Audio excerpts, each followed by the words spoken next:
भंडाऱ्यात बेरोजगार तरुणांची घोषणाबाजी। चॉकलेट नको रोजगार द्या तरुणांकडून घोषणाबाजी करण्यात आली। मुख्यमंत्री युवा कार्यक्रम प्रशिक्षणामुळे हजारो युवकांना संधी मिळाली, मात्र करार संपल्याने अनेक तरुण पुन्हा बेरोजगार झाले।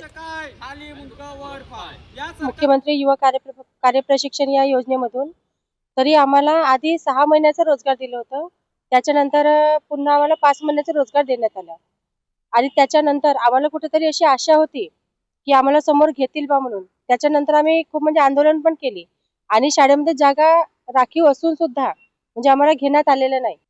शासन हा फक्त आणि फक्त आश्वासनच करत राहिलेला आहे आणि आम्हाला आमच्या भेटीगाठी झालेल्या फक्त आणि फक्त आम्हाला तोंडी आश्वासन दिलेलं आहे।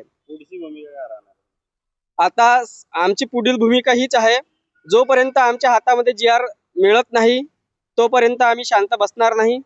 येत्या 24 तारखेला 23 तारखेपासूनच मुंबई या ठिकाणी आझाद मैदान या ठिकाणी आमचा भव्य दिव्य असा महामोर्चा आहे। तर आमचे भरपूर सारे आंदोलन झाले आणि नागपूरमध्ये 13 तारखेला आमचा जो आंदोलन होता खूप मोठा असा आंदोलन होता, शांत पद्धतीने होता, परंतु आमची काही चूक नसताना आमच्यावर लाठीचार्ज करण्यात आला।